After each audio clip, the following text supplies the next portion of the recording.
ယူမင်းကဟာရကျွန်တော်များလည်းဆိုဘက်မှာဒါကြောင့်လို့ဆိုအပ်ပါတယ်ကြားကြားကြကြကုန်တော့ကြားကြားကြကြကုန်တော့ကြားကြားကြကြကုန်တော့ဓမ္မမင်းစေဘောကိုသူတော်ကောင်းတို့တရားဝဲစားရအချိန်သားရောက်နေပြီဖြစ်ပါရဲ့ဓမ္မရာအတွင်း၌အတိတ်နေရာယူမင်းကဟာရကျွန်တော်များလည်းဆိုဘက်မှာဒါကြောင့်လို့ဆိုအပ်ပါတယ်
ဆရာတော်ဘုရားကြောက်လာဆရာတော်ဘုရားရဲ့သုံးပရိက္ခဏတာတောင်းရတဲ့ဘုံလေးဥစ္စာပရိက္ခဏတာတောင်းရတဲ့ဘုံလေးညာယပရိက္ခဏတာအဓိအမအကျိုးကိုသိနေတဲ့ဘုံလေးနာမည်စပရိက္ခဆရာတော်ရှိတဲ့ကြောင့်လည်းဘုရားရဲ့တောင်းပရိက္ခဏတာတောင်းရတဲ့ဘုံလေးညာယပရိက္ခဏတာအဓိအမအကျိုးကိုသိနေတဲ့ဘုံလေးနာမည်စပရိက္ခဏတာတော့ဘုရားတရားဘုရားကျွန်တော်တို့အကြည့်နေတဲ့ဘုံလေးဘောဓိတော်မြတ်စွာဘုရားရဲ့တောင်းရတဲ့ဘုံလေးဥစ္စာပရိက္ခဏတာတောင်းရတဲ့ဘုံလေးညာယပရိက္ခဏတာအဓိအမအကျိုးကိုသိနေတဲ့ဘုံလေးနာမည်စပရိက္ခဏတာလောကမှာတရားဘုရားအားပြောင်းသွားတဲ့ဖြစ်နေတဲ့ဘုံလေးအဲ့ဒီဘုံလေးကိုဒီကျိုးလို့ပြီးတော့လက်ထပ်မှာဘုရားဘုရားရှိခိုးကြတာတော့ကြရင်အောင်တာနာတော်တွေဟာလောကမှာဆရာနဲ့ကရေတဲ့ကြတယ်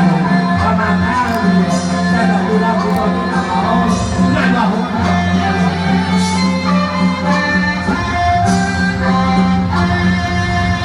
ဒါလူတွေတော့ဆရာတော်ဘုရားကိုချစ်တော်ပြောပြလို့ရတယ်ဆရာတော်ဘုရားရဲ့သုံးပရိက္ခဏတာကောင်းရတဲ့ဂုဏ်တွေဥစ္စာပရိက္ခဏဂုဏ်တွေဒါပဲစပရိက္ခဏတာ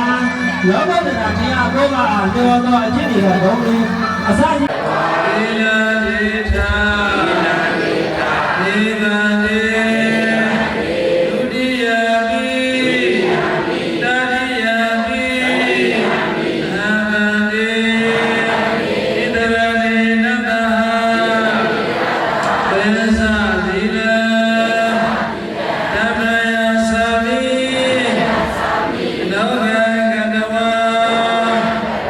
သီလဒေသာဒေသတေယမဟာဝရမိသဝဒေသာနမောတတဗုဒ္ဓဝါတောရဟတောသမ္မာသမ္ဗုဒ္ဓတ္တန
ချမ်းသာကြီးပွား14ပါး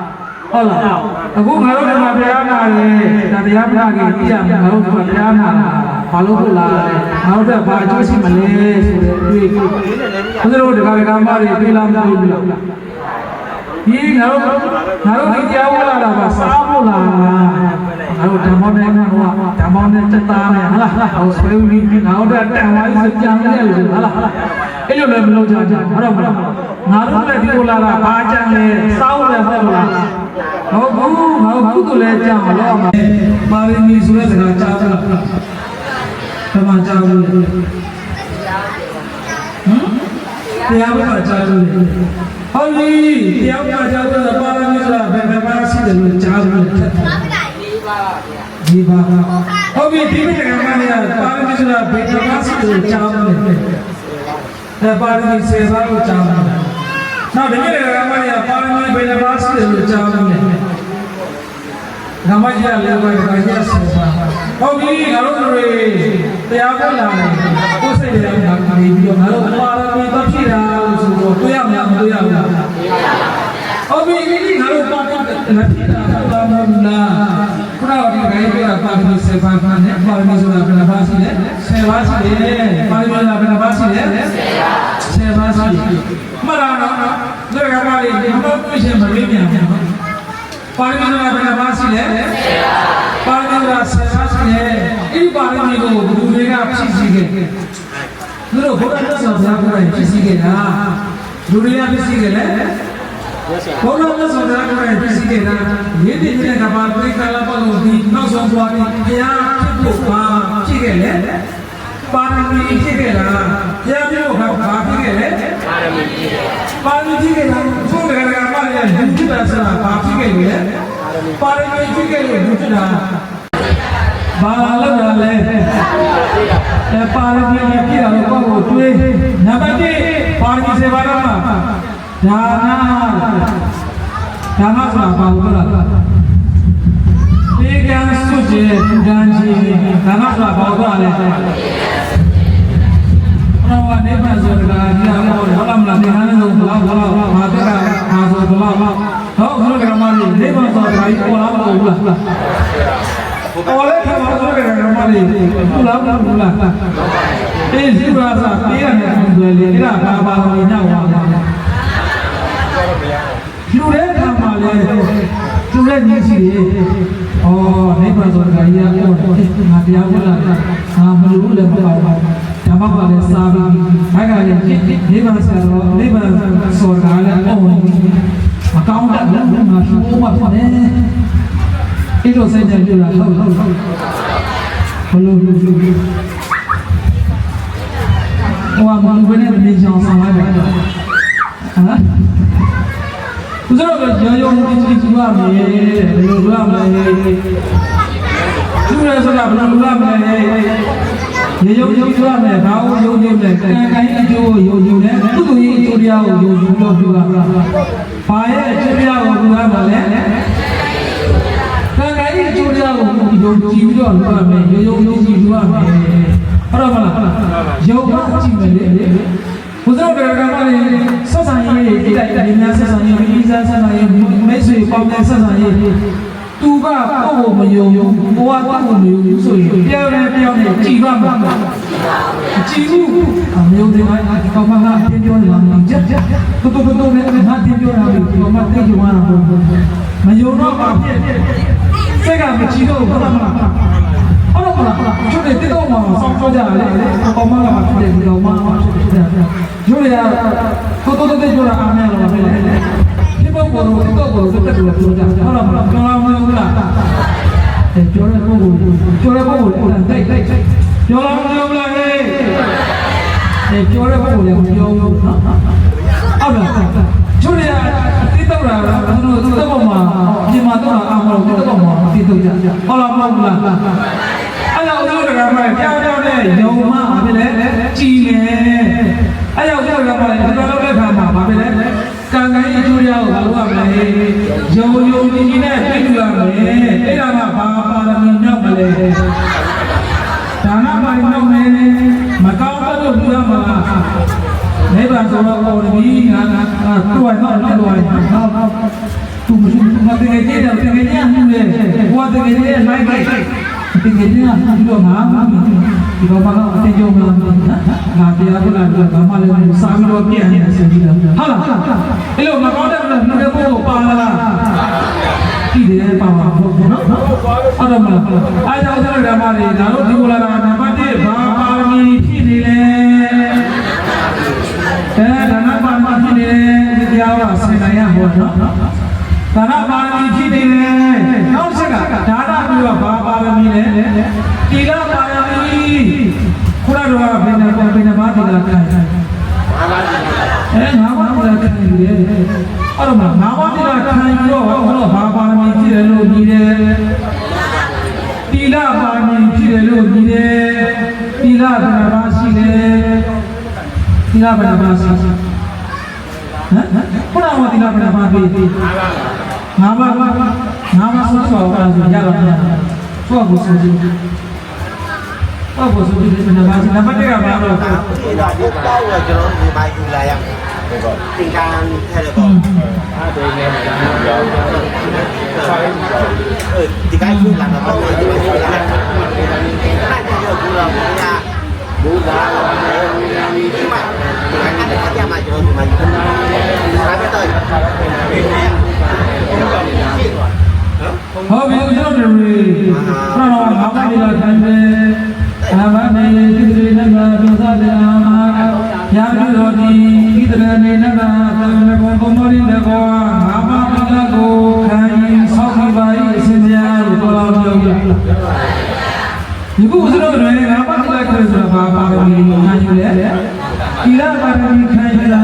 ဟာကိုကျွန်တော်တို့တိလပါရမီခံယူနေတာဒီလောက်လာပါရမီမှာတော့တဲ့ဘုရားထိုင်နေတဲ့အဲ့လိုဓမ္မတွေဒီများတဲ့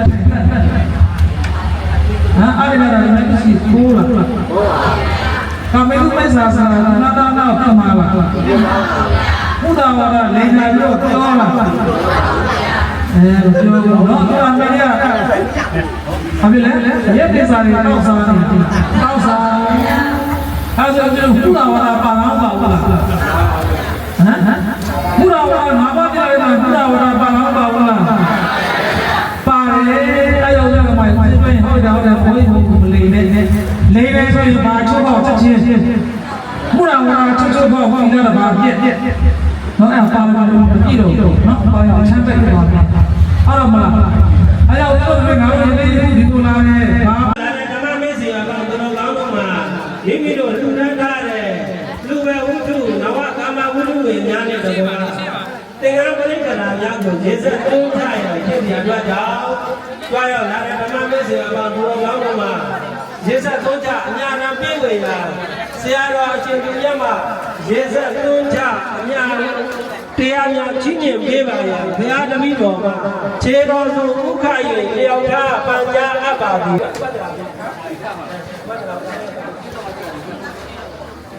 အဲ့ဒါမှကဲရေစက်ခွက်လေးနဲ့ဖွင့်ထားနော်ဖွင့်ထားပြီးတော့ကိုခွက်နဲ့ဆက်စလောက်လေးပဲချပြီနော်ကဲအားလုံးအာယုန်ပါစိတ်တော်နဲ့ဒီနေ့